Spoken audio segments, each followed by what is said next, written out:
Mi nombre es Charles Darrow. Tengo 72 años y, durante los últimos 2, he vivido como un invitado silencioso en la vida que yo mismo pagué. Anoche, mi hija Simone me miró a los ojos y me dio una elección. O convertirme en el sirviente personal de su esposo, o irme de su casa. Simplemente sonreí, empaqué la única maleta que realmente importaba y dejé mi llave sobre la mesa. Ellos pensaron que habían ganado. No tienen idea de que el hombre al que acaban de echar es la única persona en este mundo que sostiene todo su futuro en sus manos. Antes de continuar con esta historia, dime en los comentarios desde dónde me estás viendo. Dale like y suscríbete si alguna vez aprendiste que la dignidad en silencio es la respuesta más poderosa. Todo estalló en la cocina. El aroma de ajo y romero, un olor que siempre debió significar consuelo, esa noche se convirtió en una acusación dentro de aquella sala blanca y estéril. Durante 47 años, ese aroma había sido el que recibía a mi Rosa en casa. Ahora, en esa cocina de granito frío y acero inoxidable, olía a traición. El delantal que Simone me había regalado en Navidad se sentía menos como un obsequio y más como un uniforme, apretado alrededor de mi cintura para recordarme a cada segundo cuál era mi lugar. No era un padre viviendo con su hija. Era la servidumbre. Te dije, Simone, que no pienso comer eso. La voz de Kevin cortó el silencio como vidrio roto. Dejó caer el tenedor sobre su plato de camarones al ajillo, y el estruendo rebotó en las costosas encimeras. Los camarones, que yo mismo había elegido con cuidado en el mercado esa mañana, yacían rechazados. Y estoy harto, continuó, de oler este tipo de comida en mi casa. Remarcó la última palabra con una mirada que me atravesó y fue a parar directamente a su esposa. Mi hija, mi Simone, se apoyaba contra la isla de cocina con los brazos cruzados. No me miraba a mí, lo miraba a él. Su rostro era una máscara de disculpa ansiosa, como si él fuera la víctima. Sus hombros caídos ya no eran señal de cansancio, sino de simple rendición. ¿Lo ves, papá? Al fin se giró hacia mí, su voz sin un rastro de calidez. Lo has molestado. Te dije que solo siguieras el menú que te doy. Todo lo que tenías que hacer era hornear pechugas de pollo sin piel y hervir espárragos. ¿Tan difíciles? Me quedé callado, estudiando el rostro de mi hija, buscando a la niña de trenzas que solía seguirme por el taller, lanzándome preguntas sobre planos.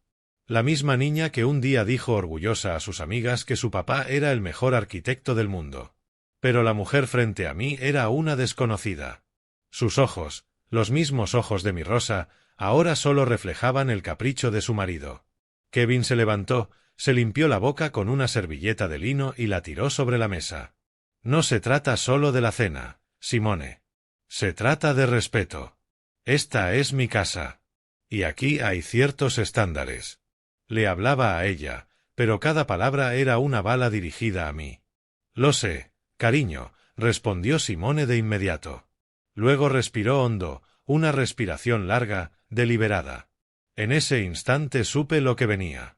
Era el aire que alguien toma antes de decir algo cruel, pero que cree necesario. Se volvió completamente hacia mí. Papá, escúchame. Te quiero, pero no puedo seguir viviendo así. Desde ahora las cosas tienen que cambiar. Oh, hizo una pausa, eligiendo las palabras como armas. Sirves a mi esposo como él quiere. Cocinas lo que él quiere comer. Limpias la casa como a él le gusta. Sin discusiones, sin opiniones. O te vas. Un dolor familiar se clavó en mi pecho, la herida de haber perdido a Rosa, la punzada de la soledad y ahora la cruel agonía de la traición. Pero ocurrió algo extraño. El dolor se disipó y fue reemplazado por una calma fría y absoluta. Como si un interruptor se hubiera apagado dentro de mi alma, silenciando todo el ruido. Los miré. Kevin, de pie, con esa sonrisa confiada de victoria. Simone, evitando mi mirada, con los labios apretados en una línea tensa. Esperaban que yo suplicara, que prometiera hacerlo mejor, que aceptara mi papel reducido en sus vidas. Y entonces hice lo que jamás imaginaron. Sonreí. No fue una sonrisa rota ni de dolor. Fue una sonrisa genuina, tranquila, de alivio. La sonrisa de un hombre que acaba de escuchar cómo se abre la cerradura de su propia celda. La confusión en sus rostros fue inmediata, y en ese segundo, el equilibrio de poder en la sala cambió para siempre. «De acuerdo, hija», fue lo único que dije, con voz serena pero definitiva. Vi la sorpresa en su rostro, su boca entreabierta. Se había preparado para una batalla, no para una rendición tan rápida e incondicional. No les di tiempo a reaccionar. Me desaté el delantal, lo doblé con cuidado y lo dejé sobre la encimera. No lo lancé, no mostré enojo. Cada movimiento era lento, deliberado. Estaba recuperando el control. Me giré y caminé hacia la pequeña habitación al final del pasillo, la que ellos llamaban suite de invitados, mi residencia durante 2 años. El eco de mis pasos retumbaba en el suelo de madera. Detrás de mí, la cocina permanecía en silencio. Sentía sus ojos en mi espalda, tratando de entender lo que estaba pasando. En mi cuarto, saqué de debajo de la cama la vieja maleta de cuero. El cuero estaba gastado, con cicatrices, pero los cierres de bronce aún brillaban. Rosa y yo la habíamos comprado para nuestra luna de miel en Nueva Orleans, hacía 47 años. Al tocarla, casi podía sentir el calor de su mano en la mía. No tenía mucho que empacar. Mi vida allí había sido reducida a lo esencial. Abrí el armario, dejando a un lado la ropa cómoda y sin forma que Simone me había comprado, la ropa que me hacía parecer un jubilado cualquiera. En su lugar, tomé mi único traje a medida, el mismo que había usado para recibir el premio a la trayectoria de toda una vida en el Instituto Americano de Arquitectos. Lo coloqué suavemente dentro de la maleta. Agregué algunas camisas, calcetines y luego mi viejo cuaderno de bocetos, con el lomo gastado por los años y lleno de medio siglo de ideas, sueños y planos garabateados. Para mí valía más que cualquier acción o bono. Lo puse encima del traje. Por último, de la mesita de noche tomé la única fotografía enmarcada que conservaba, Rosa sonriendo bajo la bugambilla de nuestro jardín, con los ojos llenos de vida. Besé el vidrio frío, la envolví en un suéter de lana y la guardé con cuidado. Todo el proceso no me llevó más de 10 minutos. Cuando cerré la maleta, el sonido fue un final. Salí de la habitación con la maleta rodando. Simone y Kevin seguían allí, paralizados. La soberbia había desaparecido del rostro de Kevin, reemplazada por una inquietud evidente. Simone parecía consternada. «Papá, ¿qué haces?», preguntó al fin, con voz temblorosa. «No quise decir, yo solo». «Ha sido perfectamente clara, Simone», la interrumpí con voz firme. «Me diste una elección y ya la tomé». Pasé de largo hacia la puerta principal sin mirarlos otra vez. Saqué la llave de mi bolsillo. El tintineo del metal sonó extraño en medio de aquel silencio tenso. La deposité sobre la consola de caoba en la entrada, junto a un montón de cartas sin abrir. Apoyé la mano en el picaporte. «¿A dónde vas?». Su voz ahora sonaba delgada, con un matiz de desesperación. Me detuve, pero no me giré. A un lugar donde una comida hecha con amor no se considera un insulto. Abrí la puerta, salí al fresco de la tarde y la cerré tras de mí. El clic definitivo de la cerradura resonó en la calle silenciosa. No era el sonido de un exilio. Era el sonido de la libertad. En el hotel, la recepcionista ni levantó la vista de la pantalla al tomar mi tarjeta de crédito. Para ella, yo era solo otro nombre por una noche. Otra transacción. Charles Darrow, habitación 714. Me entregó la tarjeta magnética con indiferencia. Había un extraño consuelo en el anonimato. En casa de mi hija, yo era un problema que había que gestionar. Aquí no era nada, y nada se sentía como una mejora. El ascensor subió en silencio. El timbre en el 7º piso fue el único sonido. El pasillo era un largo corredor beige de puertas idénticas. Olía a desinfectante y a un ligero ambientador, una limpieza sin historia, sin memoria. Deslicé la tarjeta, la luz verde parpadeó y entré. La habitación era exactamente lo que se espera, impersonal. Una cama king size perfectamente hecha, el edredón tan tenso que parecía quebrarse al sentarse. Un cuadro genérico de una ciudad colgaba sobre el cabecero, elegido por alguien a quien nunca conocería. Las cortinas, gruesas y color arena, bloqueaban un mundo que aún no estaba listo para enfrentar. Dejé la maleta sobre el soporte y me quedé de pie en el centro de la habitación, sintiendo como la quietud artificial se asentaba a mi alrededor. En casa de Simone, el silencio era un arma, cargada de resentimientos y tormentas a punto de estallar. Aquí, el silencio era simplemente vacío. No encendí la televisión. No abrí la maleta. Me senté en el sillón junto a la ventana, con las manos en las rodillas. Las luces de Atlanta se extendían abajo, una red brillante de promesas y vidas apresuradas.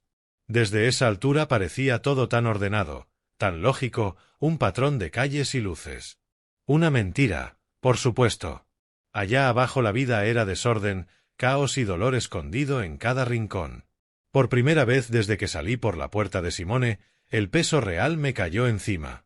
Había dejado una casa, sí. Pero la verdad era que hacía mucho tiempo que no sentía aquel lugar como un hogar. Un hogar era el aroma de las rosas después de una lluvia de verano. Era la marca gastada en el suelo de madera junto a la chimenea donde solíamos bailar. Era el sonido de su risa llenando la cocina. Ese palacio estéril donde vivía mi hija, con sus muros fríos y juicios silenciosos, nunca fue mi hogar. Era una sala de espera, cuidadosamente decorada. Y mi espera había terminado. El silencio de la habitación 714 ya no era vacío. Comenzó a llenarse, no de ruido, sino de recuerdos, de rostros y voces y decisiones que me habían llevado a esa silla, en esa habitación, esa noche. Las preguntas surgieron, no con ira, sino con una calma inquisitiva. ¿Cuándo empezó todo?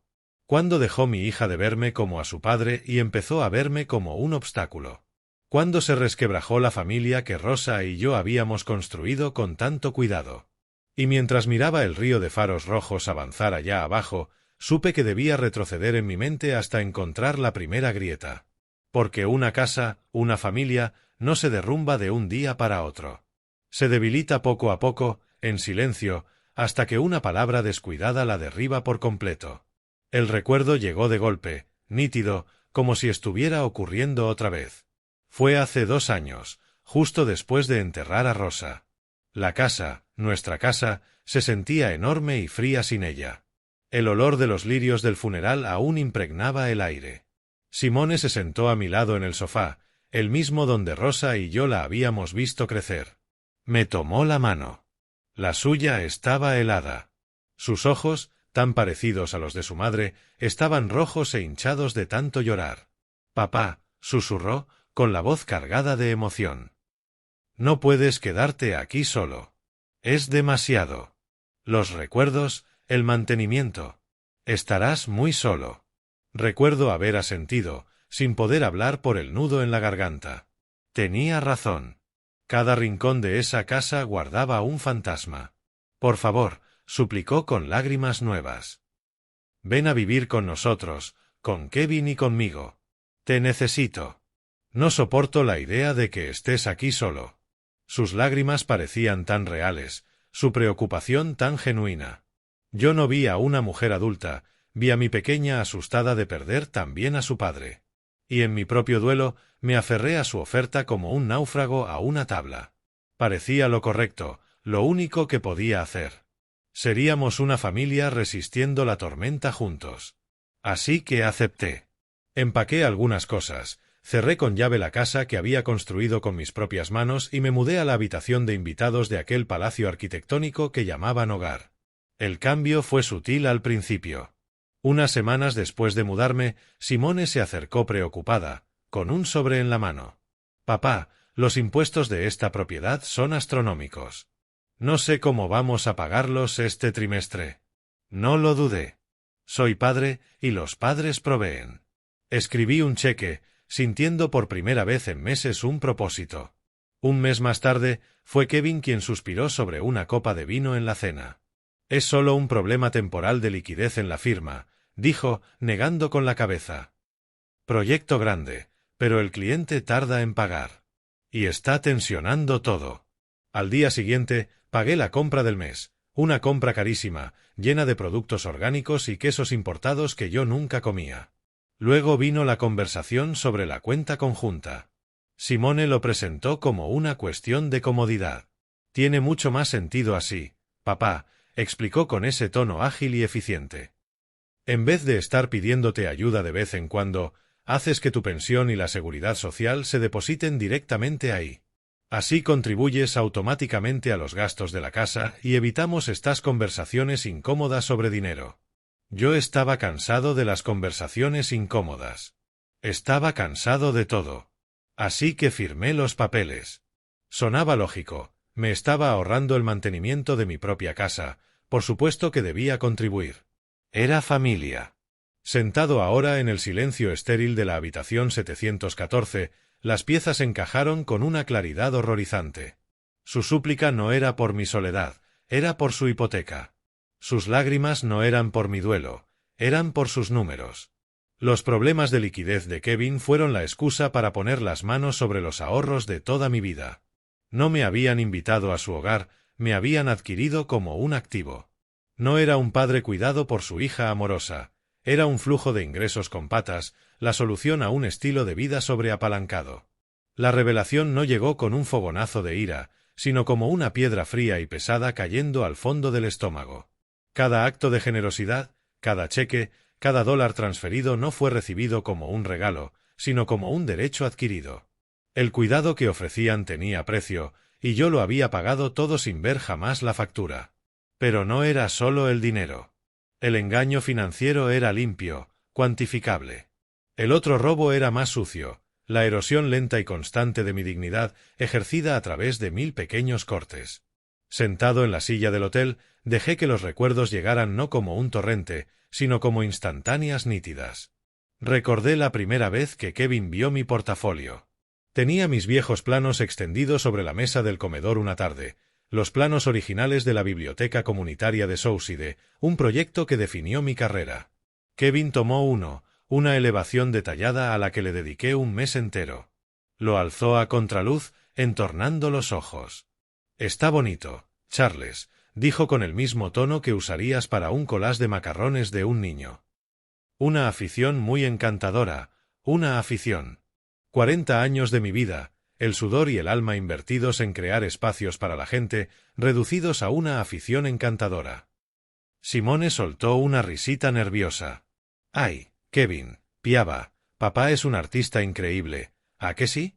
Reencuadró el insulto como cumplido, uno de sus truquitos. Luego estuvo aquella tarde con la televisión. Era un sistema nuevo, una Smart TV con docenas de apps y un mando que parecía la cabina de una nave espacial. Buscaba un documental en PBS y debí tocar el botón equivocado, porque la pantalla se quedó en negro. Kevin soltó un suspiro teatral desde el sofá. Se levantó, me quitó el mando de la mano como si fuera un niño pequeño y dijo: «Mira, Charles, no es tan difícil. El botón Source está aquí. Lo presionas para cambiar de entrada, ¿ves?». Hablaba despacio, sobredictando cada palabra. Yo soy un hombre que ha diseñado edificios con sistemas integrados de back, electricidad y fontanería tan complejos que le harían dar vueltas la cabeza, y él me explicaba un mando a distancia. Me limité a asentir. A mi lado, Simone me palmeó el brazo. «Él se maneja mejor con la tecnología, papá. No te preocupes». «¿Y la música?». Un domingo por la tarde puse un vinilo de Miles Davis, Kind of Blue. Las notas frías y elegantes llenaron la casa. Era la música con la que Rosa y yo nos enamoramos. Kevin entró del patio con gesto de dolor. «Por Dios, ¿qué es ese ruido?», preguntó. «Suena como un gato muriéndose». Se volvió hacia Simone. «¿Podemos poner algo un poco más animado?». Antes de que dijera nada, Simone ya estaba en el tocadiscos levantando la aguja. El silencio repentino fue más hiriente que su comentario. «A Kevin solo le gusta algo más moderno, papá», dijo con una sonrisa conciliadora. «Ya sabes cómo es». Sí, lo sabía. Lo supe entonces y ahora con una certeza heladora. Cada vez ella estaba allí no para defenderme, sino para gestionarme, suavizar faltas de respeto, envolver insultos como bromas, poner su comodidad por encima de todo. No es que él no lo dijera en serio, es que ella decidió que su significado importaba menos que su humor. No eran incidentes aislados. Era un patrón, una campaña deliberada para empequeñecerme, para reducirme a un anciano inofensivo e incompetente que debía agradecer el rincón que le cedían. Y mi hija, mi Simone, no solo lo permitió, sostuvo la puerta para que ocurriera. Los recuerdos me dejaron un regusto amargo, el metal de un orgullo tragado. Me impulsé fuera del sillón, necesitaba hacer algo, cualquier cosa que me anclara al presente. Mi mente era una tormenta de agravios, y yo necesitaba un ancla. Hechos. En el escritorio, junto a la lámpara genérica, mi teléfono yacía oscuro y silencioso. Lo tomé, el pulgar sobre la pantalla. Una corazonada, aguda y súbita, me dijo que mirara, que dejara de recordar y empezara a verificar. Abrí mi app del banco, los dedos moviéndose por gestos conocidos. Ni siquiera sabía qué buscaba. Mi cuenta corriente principal, donde mi pensión entraba puntualmente el día 1 de cada mes, parecía normal. El saldo estaba más bajo de lo que debía, pero sabía dónde se había ido ese dinero, lo había dado de buen grado, cómplice de mi propia disminución. Entonces lo vi. Una línea pequeña bajo mi cuenta principal, cuentas vinculadas. Y debajo, una sola entrada, tarjeta de crédito suplementaria terminada en 8422, titular Cedero. El corazón me dio un golpe duro contra las costillas. Jamás había solicitado una tarjeta suplementaria. No llevaba una tarjeta de crédito en la cartera desde hacía más de una década. Con un presentimiento sombrío, toqué el enlace. Se cargó el extracto, una lista larga, interminable, de transacciones. Se me cortó la respiración. No eran compras del súper ni recibos. Era un rosario de lujos. Versace, $2, $200. The Four Seasons Weekend Getaway, $3, $500. Morton Stackhouse, $780. Página tras página. Un rastro de mi dinero financiando una vida en la que yo no pintaba nada, todo a mi nombre. Las fechas eran lo más demoledor. Un shopping de $2,000 la misma semana en que Kevin se quejó del flujo de caja de su firma. Un lujoso fin de semana de spa el mismo mes en que Simone, entre lágrimas, me dijo que los impuestos de la propiedad los estaban ahogando. La tristeza se evaporó al instante, reemplazada por algo frío y afilado. No era un malentendido. No eran malas decisiones encadenadas. Era robo. Un fraude calculado y deliberado. No solo habían tomado mi dinero, se habían apropiado de mi nombre, mi firma, mi confianza. Miré la pantalla que brillaba en la habitación oscura. Los números eran un testimonio de su traición profunda. No me habían visto como un padre, me habían visto como una línea de crédito sin límite. El víctima que había en mí murió en ese instante. Y el arquitecto, el hombre que diseña, planifica y construye sobre cimientos sólidos, empezó a trazar un nuevo plano. El teléfono vibró en mi mano, un zumbido frenético y furioso contra la palma. La última semana lo había dejado sonar, enviando las llamadas al vacío del buzón de voz. Pero ahora, tras ver la prueba dura y fría en la app del banco, el sonido era distinto. Ya no era la preocupación prefabricada de mi hija, sino el depredador dándose cuenta de que la presa se le escapó de la trampa. La pantalla se encendió, iluminando la oscuridad de la habitación. El nombre aparecía claro, Simone. Debajo, un pequeño círculo rojo con una cifra que me hizo contener el aire, 26. 26 llamadas perdidas. 14 mensajes sin leer. Una semana atrás, esa visión me habría llenado de ansiedad. Me habría imaginado lo peor. ¿Estaba bien? ¿Le pasó algo a Kevin? Habría contestado al primer timbrazo, con voz llena de preocupación, listo para apaciguar cualquier crisis manufacturada. Pero ese era el viejo Charles. El Charles que creía la ficción del amor de su hija. El hombre sentado en la 714 era otro. Miré la pantalla, el parpadeo desesperado de su nombre, y no sentí más que una calma profunda y gélida. Vi las llamadas por lo que eran. No eran 26 por mi bienestar, eran 26 exigencias de un informe sobre su cajero automático desaparecido. No estaban preocupados por mí, sino por la hipoteca que vencía la semana siguiente. Entraron en pánico porque el hombre que pagaba sus cenas en Mortons y sus fines de semana en el Four Seasons había desaparecido, y la tarjeta que él ni siquiera sabía que estaba pagando probablemente había sido rechazada. El zumbido no era el de amor, era el estertor frenético de su entitlement agonizante. Mi pulgar dudó sobre el icono verde por puro hábito.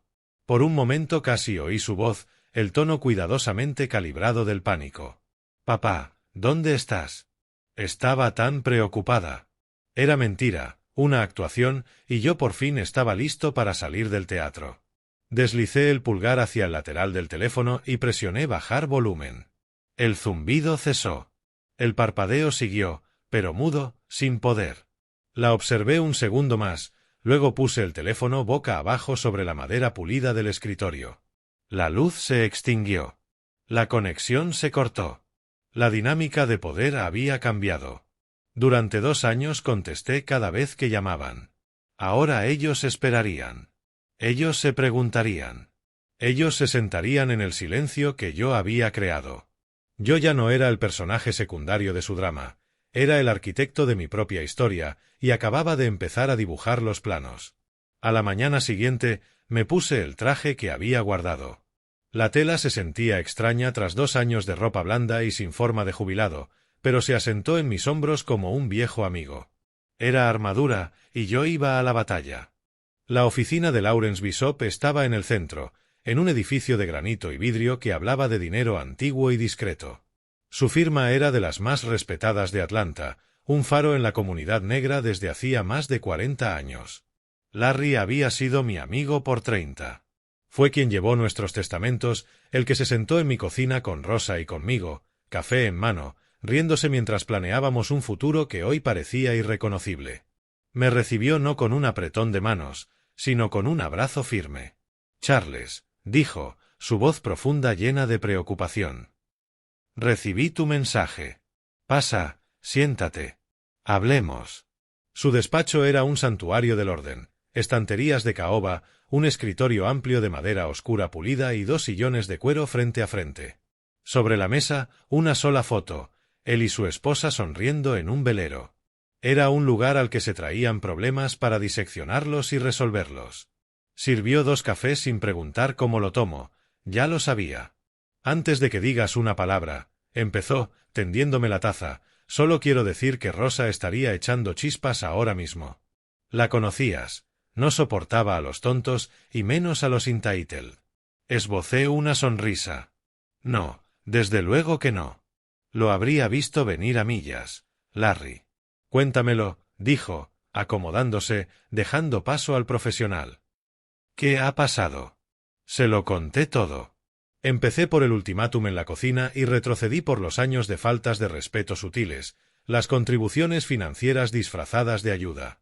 Finalmente, puse sobre su escritorio los extractos impresos de la tarjeta. Hablé con calma, con hechos, como si describiera los fallos estructurales de un edificio. La emoción zumbaba bajo las palabras, pero no la dejé tomar el control. Cuando terminé, Larry guardó silencio un largo momento. Tomó los extractos, se puso las gafas y los leyó página a página. El único sonido era el leve susurro del papel. Cuando por fin alzó la vista, el calor se había ido de sus ojos. Lo había reemplazado la ira fría de un abogado ante una injusticia. «Charles», dijo con voz pareja y peligrosa, «esto no es una riña familiar. Seamos muy claros con lo que tenemos delante. Lo que tu yerno y tu hija han hecho constituye fraude financiero y robo de identidad. Abrieron una línea de crédito a tu nombre sin tu consentimiento y la usaron para su enriquecimiento personal. Legalmente, no es distinto a que un desconocido te hubiera robado la cartera». Se quitó las gafas y se frotó el puente de la nariz. «Tenemos 2 caminos. El primero, y el que yo recomendaría, es ir ahora mismo al Departamento de Policía de Atlanta y presentar una denuncia. Con estas pruebas, la Fiscalía casi con seguridad presentará cargos. Pueden enfrentarse a penas serias de cárcel». Dejé que eso calara. La imagen de Simone, mi Simone, en un juzgado ante un juez me revolvió el estómago, pero no dije nada. «El segundo camino», siguió Larry, «es tratarlo civilmente por ahora. Usamos estas pruebas como palanca para forzar su mano, recuperar lo que tomaron y cortar legalmente su acceso a ti y a tus activos de forma permanente». Miré los extractos, la prueba de su traición. La ira estaba ahí, fría y cortante, pero debajo había una tristeza honda. «Presentar cargos la destruiría, Larry», dije en voz baja. «Y por mucho que odie en lo que se ha convertido, no quiero ser yo quien la destruya». «Entonces, ¿qué quieres, Charles?». Preguntó. Esto no va solo de recuperar el dinero, ¿verdad? Miré por la ventana el skyline, los edificios que ayudé a moldear. Pasé mi vida creando cosas para perdurar, con integridad. Esto exigía el mismo enfoque. No, respondí, volviendo hacia él. No va del dinero. Va de los cimientos. Han construido su vida sobre cimientos de mentiras y desprecio. No quiero demoler la estructura y marcharme. Quiero una solución educativa. Quiero que entiendan, en lo más hondo, el verdadero costo de lo que han hecho. Larry se recostó, una sonrisa lenta extendiéndose. Una solución educativa, repitió, saboreando las palabras. Rosa siempre dijo que eras más profesor que arquitecto. De acuerdo, Charles, diseñemos un plan de lección. Primero, congelamos todo. Llamo ahora al banco para cancelar esa tarjeta y congelar todas las cuentas conjuntas por investigación de fraude. Oficialmente están cortados. Segundo, redactaré una carta formal exigiendo reembolso completo en 30 días o procederemos con cargos penales. Es hora de recordarles quién tiene realmente el poder en esta familia. Cogió el teléfono, con los ojos ardiendo de recta indignación. El arquitecto había encontrado a su ingeniero, y el plano empezaba a tomar forma. Después de la reunión con Larry regresé al hotel, no con el paso pesado de una víctima, sino con la pisada medida de quien acaba de recibir un juego de planos. La maquinaria legal ya estaba en marcha, una fuerza silenciosa y poderosa trabajando de fondo. Pero eso era solo una parte de los cimientos. La otra, la que llevaba 2 años abandonada, era yo.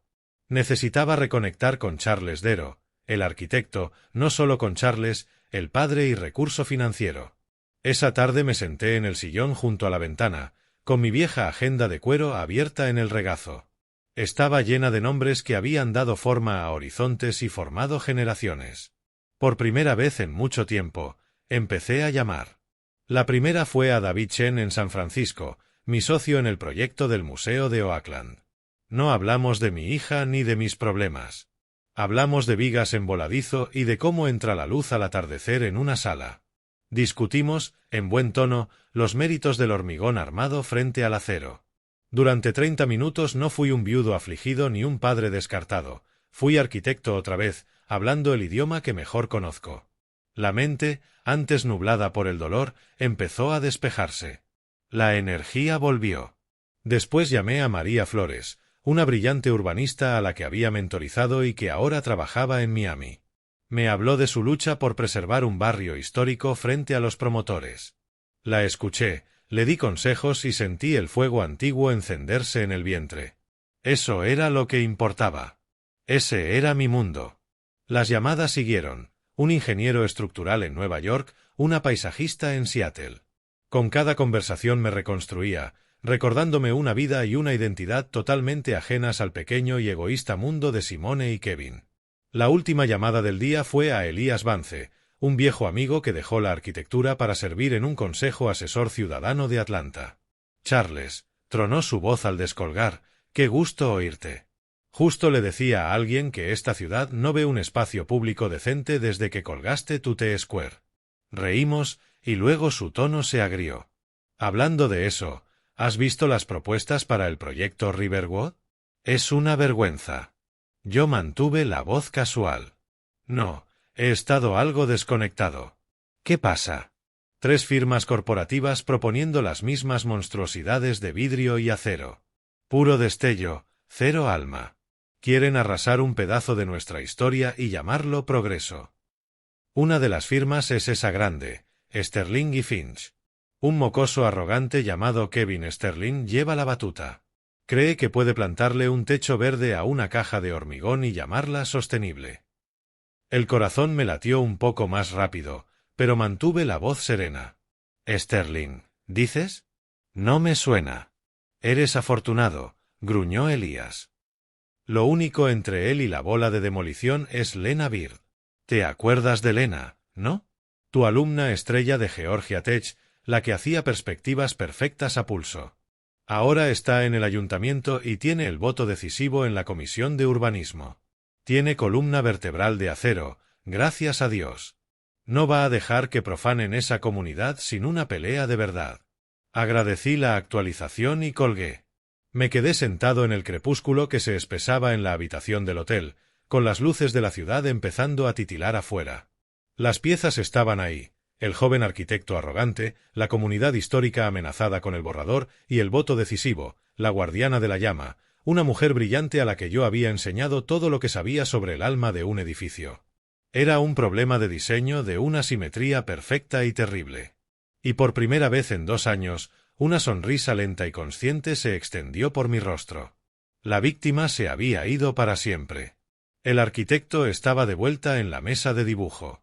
Dejé que el nombre se asentara en mi mente, Lena Bird. No solo fue mi alumna. Fue una prodigio, una joven negra del Southside con fuego en los ojos y una mente que veía los edificios no como estructuras, sino como organismos vivos. Rosa la adoraba. Decía, Lena tiene la columna hecha de acero y el corazón de oro. Un día cambiará esta ciudad.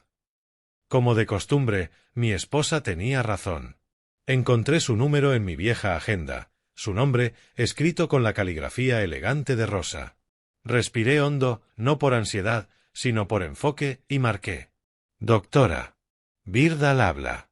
Su voz seguía igual, nítida y profesional, con un calor de fondo que recordaba bien. Lena, dije, soy Charles Darrow. Hubo un segundo de silencio atónito y luego su voz se abrió en una sonrisa audible. Profesor Darrow, por Dios. ¿A qué debo el honor? Justo la semana pasada pensé en usted. La ciudad está considerando una nueva ala para la biblioteca y le dije al comité que sacaran sus planos originales y asunto resuelto. Solté una risa profunda, de pecho, que me supo a gloria. Creo que podemos hacerlo un poco mejor que mis planos de hace 30 años. ¿Cómo estás, Lena? ¿Y esos 2 chicos tuyos? Hablamos unos minutos de su familia, de mi salud, de la quieta punzada de la vida sin Rosa. Habló de mi esposa con un respeto y un cariño tan hondos que me hizo un nudo en la garganta. Rosa era una gigante, Charles, dijo en voz baja. Aprendí de ella tanto sobre cómo ser mujer en un mundo de hombres como de usted sobre los principios del diseño. La calidez fácil de nuestra conversación era el cimiento perfecto para lo que necesitaba levantar. Hablando de diseño y de la ciudad, dije, modulando apenas el tono, mi viejo amigo Elías Vance me contaba del trabajo increíble que haces en la comisión, en particular el proyecto Riverwood. Suena a desarrollo que define legado para Atlanta. La oí suspirar al otro lado, un suspiro de cansancio profesional. ¿Definir legado o destruirlo? Esa es la cuestión, ¿no, Charles? Es un desastre. Tenemos 3 finalistas y honestamente, ninguno me inspira. Son cajas de vidrio y palabras de moda. Hablan de comunidad, pero sus diseños podrían plantarse en cualquier suburbio de Estados Unidos. No hay sentido de lugar, ni respeto por la historia de Riverwood. Decía exactamente lo que yo esperaba que sintiera, confirmando la debilidad del enfoque de mi yerno. Yo no tenía que criticarlo, solo escuchar. Ese es el reto con proyectos de esa escala, ofrecí con tono de académico reflexivo. El balance contable habla más alto que la historia. Olvidan que la parte más importante de un cimiento nuevo es comprender el relato del suelo sobre el que se construye. Un proyecto como Riverwood necesita a alguien que hable por los fantasmas, por los recuerdos y luchas que no aparecen en el plano del topógrafo. Dejé las palabras en el aire, como una viga bien colocada en la estructura de nuestra conversación. Hubo una pausa larga. Casi podía oír los engranajes de su mente brillante. Hablar por los fantasmas, repitió, con la voz de pronto eléctrica. Charles, eres un condenado genio. Exactamente eso. La Junta se está dejando seducir por renders brillantes y márgenes de ganancia. Han olvidado lo que está realmente en juego. Necesitan perspectiva. Necesitan conciencia. Otra pausa, más breve, ya con decisión. Charles, ¿qué haría falta para que seas esa conciencia? Para que vengas a la presentación final la semana que viene. No para competir, sino para asesorar.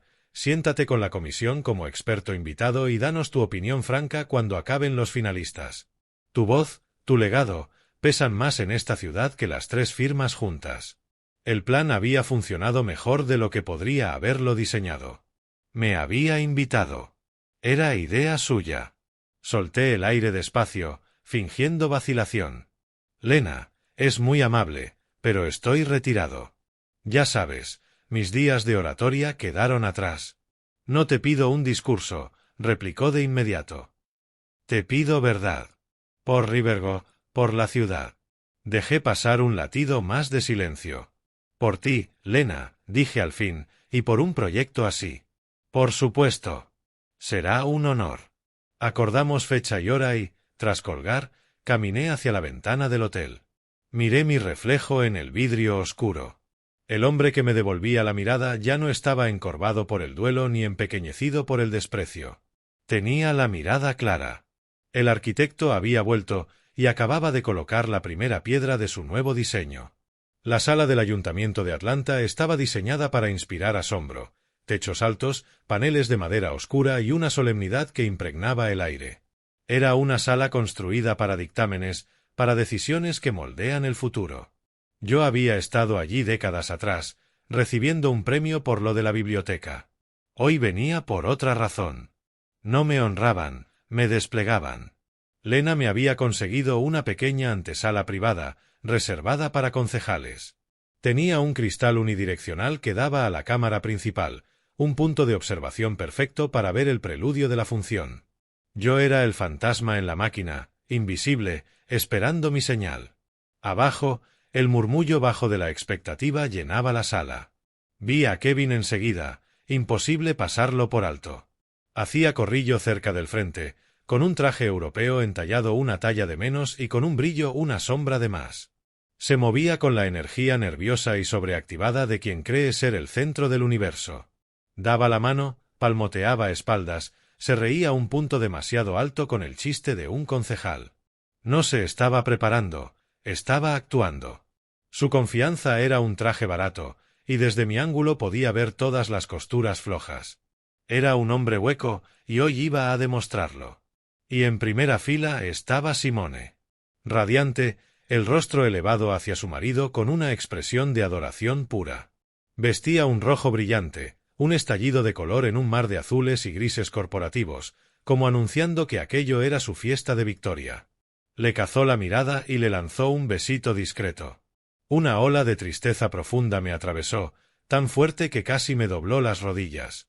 Esto era lo que ella había elegido, ese hombre hueco, esa vida hueca. Estaba tan orgullosa de lo mismo que estaba a punto de desmoronarse en polvo a su alrededor. Había trocado el cimiento sólido de su herencia por un ático construido sobre arena, y venía tormenta. Los miembros de la Comisión de Urbanismo entraron y tomaron asiento en el estrado elevado. Un grupo serio, hombres y mujeres de todas las edades y razas, con rostros impenetrables. Y al centro, imagen de autoridad serena, se sentó la doctora Lena Beer. Su expresión era inescrutable. Escaneó la sala. Su mirada, aguda e inteligente, no perdía nada. Por un segundo brevísimo, sus ojos se posaron en la ventana de mi cuarto y me regaló un gesto tan pequeño, tan infinitesimal, que nadie más lo habría notado. Era la señal. El escenario estaba listo. Me aparté del cristal y me senté en el sillón de cuero que me habían dispuesto. No sentía nervios ni pánico escénico. La ira que me alimentó semanas se había templado, forjada en algo más duro y útil. Propósito. Abrí mi cuaderno de bocetos sobre las rodillas. No estaba lleno de notas para un discurso, sino de principios, dibujos rápidos y precisos de las casas del barrio Riverwood, esbozos de los rostros de su gente y una lista de 3 palabras que había escrito esa mañana. Dignidad. Historia. Alma. Con eso bastaba. No estaba allí para destruir a mi yerno. Estaba allí para hablar por los fantasmas, como le había dicho a Lena. Para defender el alma de un vecindario que ellos solo veían como un hueco en el mapa. Alguien llamó suave a la puerta. 5 minutos para la presentación de Sterling y Finch, señor Darrow. Gracias, asentí. Estoy listo. El presidente de la comisión carraspeó y el zumbido de la sala se apagó. Escucharemos ahora la propuesta final para el proyecto de renovación urbana de Riverwood. En representación de Sterling y Finch, el señor Kevin Sterling. Desde mi cuarto vi en el monitor a mi yerno dirigirse al atril. Caminaba con esa seguridad ensayada de los hombres que nunca han peleado por nada verdaderamente importante. Ordenó sus notas, mostró una sonrisa blanca y resplandeciente a los comisionados y empezó. «Buenas tardes», dijo, con la voz pulida, amplificada por el micrófono. «Lo que presento hoy no es solo un proyecto inmobiliario. Es un cambio de paradigma. Una visión audaz para Atlanta, sinergia, pensamiento prospectivo en la vida urbana. Detrás de él, una pantalla gigantesca cobró vida, una renderización hiperrealista de un complejo reluciente de torres de vidrio y acero. Eran esbeltas, afiladas y absolutamente anónimas. Podrían estar en Dubái, Shanghái o cualquier ciudad que cambió el alma por un skyline. Ni rastro del ladrillo cálido, de los robles de copa inmensa, ni de la historia viva de Riverwood, el barrio que se pretendía reemplazar. Me incliné hacia adelante, entornando los ojos. Eso no era arquitectura, era una goma de borrar. Kevin pasó a la siguiente diapositiva. Nuestro diseño optimiza la huella urbana, anunció, monetizando espacios infrautilizados y creando un ecosistema dinámico de vivir, trabajar, disfrutar. Casi solté una risa seca. Espacios infrautilizados. Hablaba del huerto comunitario de la señora Gabel, donde 3 generaciones aprendieron a cultivar tomates. Del campo de baloncesto donde los chicos jugaban hasta que se encendían las farolas. No los estaba optimizando, los estaba asfaltando. Habló 20 minutos, una cascada de jerga corporativa vacía. De disrumpir el modelo residencial tradicional y aprovechar la tecnología inteligente para una experiencia de vida sin fricciones. Señaló renders de piscinas en azotea y gimnasios de última generación. Su tramo de sostenibilidad fue lo más ofensivo. Mostró imágenes de edificios con finas pátinas de verde pegadas a los muros, llamándolas paredes vivas. Habló de certificaciones LEED y de paneles solares, métricas que se compran, pero nada de sostener la comunidad real, nada de las familias desplazadas, nada de la historia cultural que pensaba arrasar. En su visión, la gente de Riverwood no era una comunidad a integrar, sino un problema a resolver, una variable obsoleta que eliminar de la ecuación. Sus renders lo contaban todo. La gente en su mundo brillante eran jóvenes atractivos, de todas las razas, sí, riéndose sobre lattes en cafés asépticos. No había viejos en los porches. No había mujeres tendiendo ropa en los patios. No había vida, solo lifestyle. Por dentro, iba deconstruyendo cada palabra y cada imagen.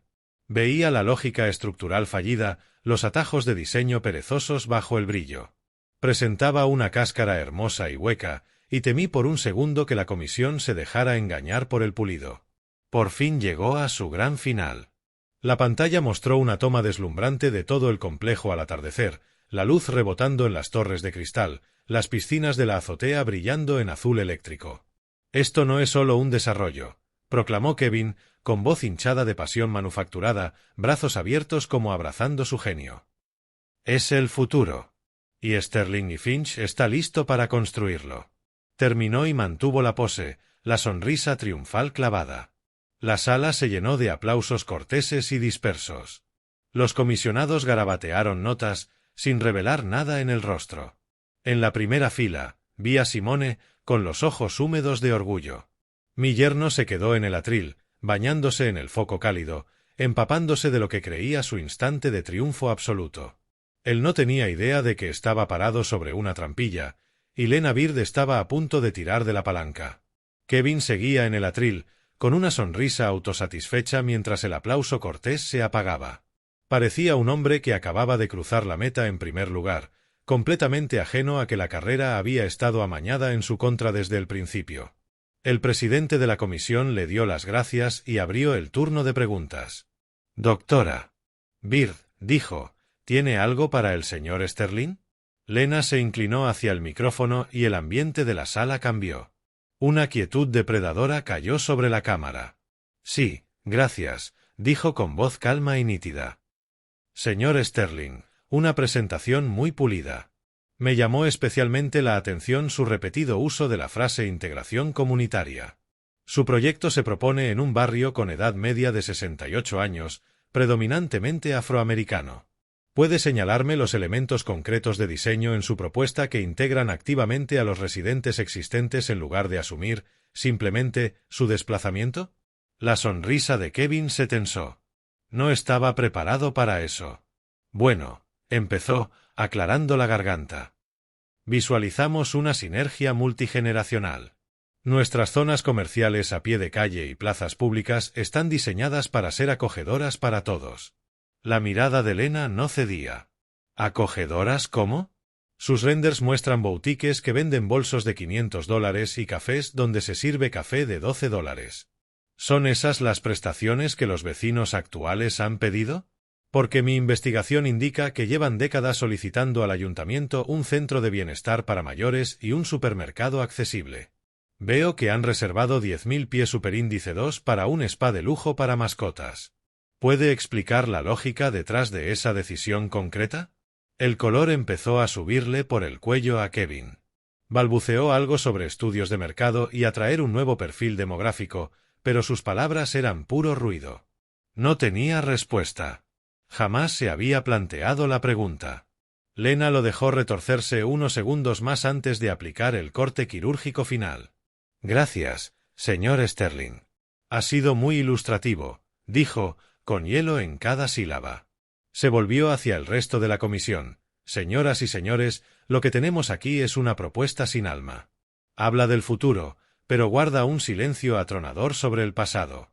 Es una arquitectura borrador. Me recuerda, hizo una pausa, dejando que el silencio se estirara, al tipo de diseño superficial y movido por el beneficio contra el que mi mentor luchó toda su carrera. Kevin, intentando recomponerse, soltó una risita desdeñosa. ¿Y quién, si se puede saber, es ese mentor tan ilustre? Lena sonrió despacio, con peligro.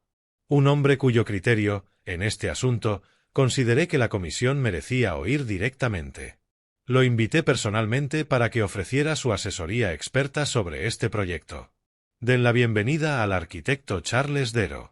El nombre cayó en la sala como una piedra en un estanque en calma. Se oyeron murmullos entre los asistentes de más edad, gente que conocía el nombre, que conocía el legado. La puerta lateral de la cámara se abrió y entré. Llevaba mi traje, el que guardé en mi vieja maleta de cuero.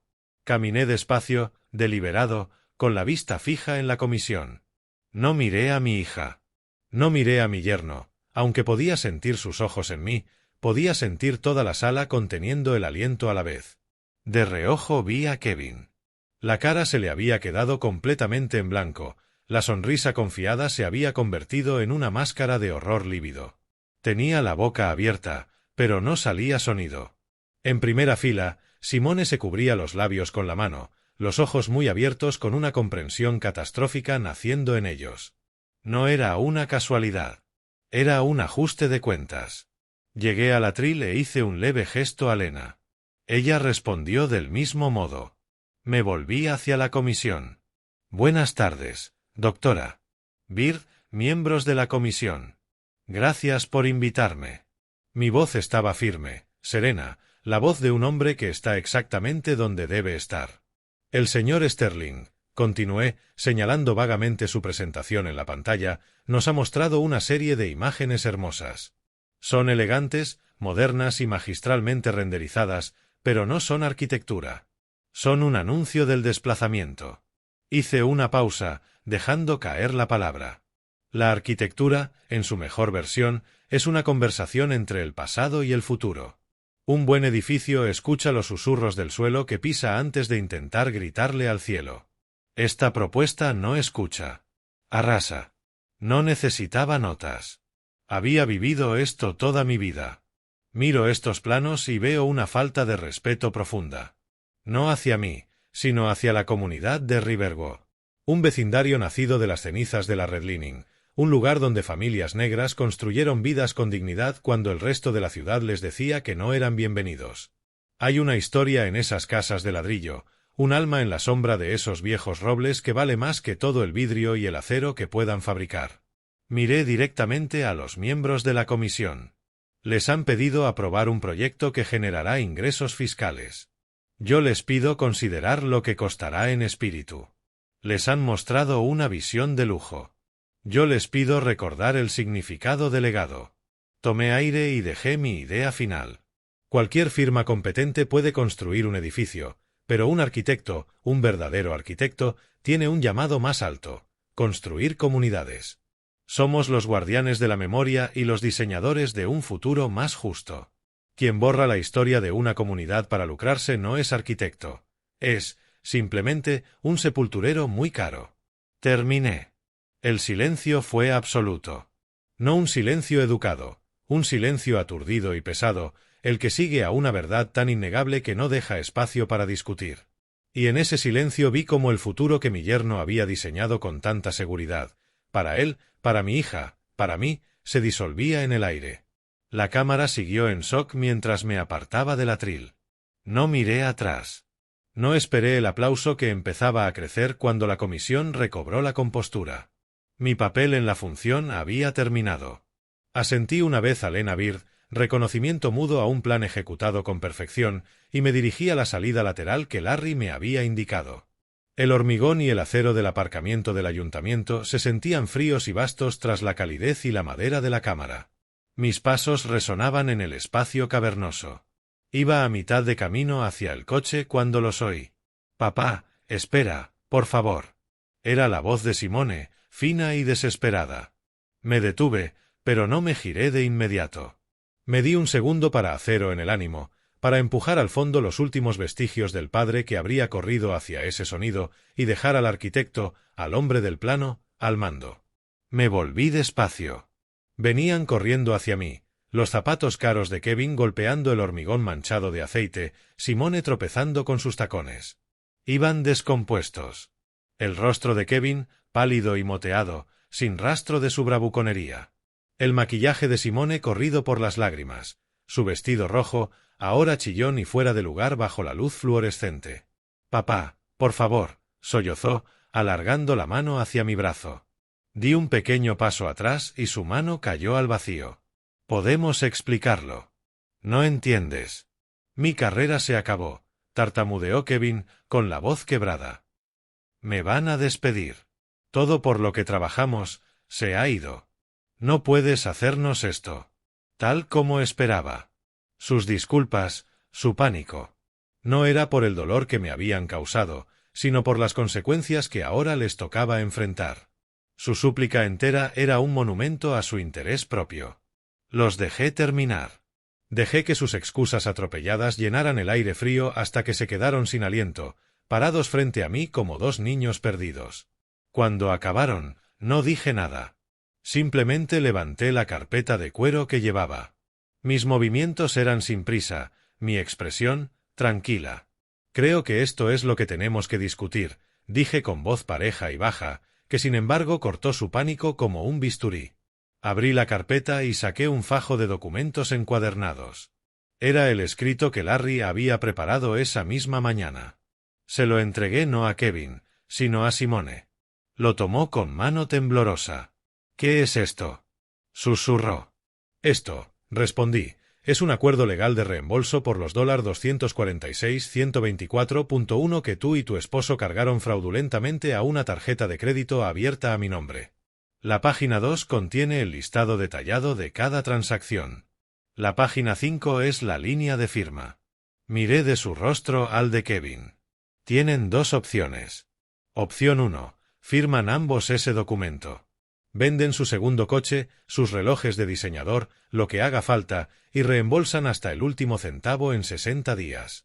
Si lo hacen, el asunto queda cerrado. Opción 2. Se niegan a firmar.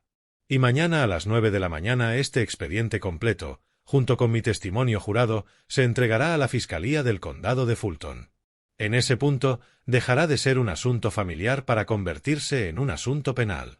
La elección es enteramente suya». Miraron los papeles como si fueran una serpiente enroscada. El rostro de Simone estaba ceniciento. Veía su mente corriendo, procesando la lógica inescapable de la trampa. Pero no había terminado. «Hay una cosa más», dije. «Mi agente inmobiliaria los llamará el lunes para concertar una cita. Necesita acceso a la casa para tomar fotografías». Simone alzó la vista, con los ojos muy abiertos por la confusión y un nuevo tipo de temor. ¿La casa? ¿Por qué? Porque saldrá al mercado a fin de mes. Lo dije no como amenaza, sino como un hecho simple e inamovible. Pepero, ¿dónde vamos a vivir? Lloró, un gemido patético que rebotó en el garaje vacío. Miré a mi hija, a la desconocida frente a mí, y por primera vez no sentí nada. Ni ira ni tristeza, solo una finalidad serena. Eso, dije, ya no es asunto mío. Los fondos se destinarán a crear el fideicomiso educativo Rosa Dero para las futuras generaciones. Me di la vuelta y, sin una palabra más, caminé hacia mi coche, dejándolos bajo aquella luz dura e implacable, con el plano de su propia destrucción en las manos. El arquitecto había terminado su trabajo. 3 meses. Es notable cómo una sola estación puede cambiar todo el paisaje de una vida. Afuera, el mundo pasó del verde espeso de finales de verano al dorado nítido del otoño, y el mío cambió con él. Vendí la casa que había construido con Rosa. La firma fue silenciosa e impersonal, un traspaso de papeles extrañamente distante. Simone y Kevin firmaron el acuerdo de reembolso y se mudaron a un alquiler mucho más pequeño al otro lado de la ciudad, su silencio testimonio de su vergüenza y del poder legal que Larry tenía ahora sobre ellos. No me regodeé. Ni siquiera pensé mucho en ellos. Mi energía estaba puesta en construir, no en demoler. Mi nuevo hogar era un apartamento moderno en el piso 23, un lugar que elegí por la luz. El sol entraba a raudales por los ventanales de piso a techo, iluminando el caos organizado de mi vida. Libros de arquitectura e historia apilados en cada superficie. Rollos de planos apoyados en las esquinas. Mi vieja mesa de dibujo, almacenada durante 2 años, ahora erguida con orgullo junto a la ventana, su superficie cubierta de bocetos frescos. El aire olía a café, a grafito y a posibilidad. No era una habitación de invitados. Era un estudio, un taller, una vida. Un espacio que me pertenecía por completo. Estaba sentado en esa mesa esbozando una idea para un parque comunitario cuando sonó el teléfono. Por un segundo, una ansiedad fantasma revoloteó en el pecho, ese reflejo antiguo de cuando una llamada significaba otra exigencia, otra crisis. Pero al ver la pantalla, sonreí, doctora. Lena Beer. Charles, dijo, cálida y enérgica, sin formalidades, tengo buenas noticias. La comisión rechazó por unanimidad la propuesta de Sterling y Finch esta mañana. Ya está. Sentí una calma cerrando capítulo. Son buenas noticias, Lena. Gracias por avisar. Oh, esas no son las buenas, rió. Eso era limpiar la mesa. La noticia de verdad es que la comisión aprobó mi moción. Vamos a reiniciar desde cero el proceso del proyecto Riverwood y han aprobado formalmente el presupuesto para contratarte como consultor senior de diseño para supervisar todo. El puesto es tuyo, profesor, si aún lo quieres. Miré mi apartamento bañado por el sol, los bocetos sobre la mesa, el skyline extendiéndose ante mí. Durante 2 años mi mundo se fue encogiendo, hasta quedar del tamaño de un cuarto en casa ajena. Ahora volvía a expandirse, amplio y lleno de propósito. No me pedían ser figura decorativa. Me pedían hacer el trabajo. El trabajo para el que nací. Lena, dije, con la voz espesa por una emoción que no sentía desde hacía mucho, será un honor. Tras colgar, caminé hasta la ventana y miré Atlanta, ciudad de ladrillo y acero, de memoria y sueños, una ciudad que ayudé a construir. Durante demasiado tiempo me vi solo en relación a otros. El marido de Rosa, el padre de Simone, el problema de Kevin. Había olvidado al hombre que se planta ante un solar vacío y ve una biblioteca, una comunidad, un hogar. Tomé mi cuaderno y un lápiz blando. La vista era magnífica, un tapiz complejo de estructuras y vidas. Y, a medida que la luz de la tarde se inclinaba sobre la página, empecé a dibujar.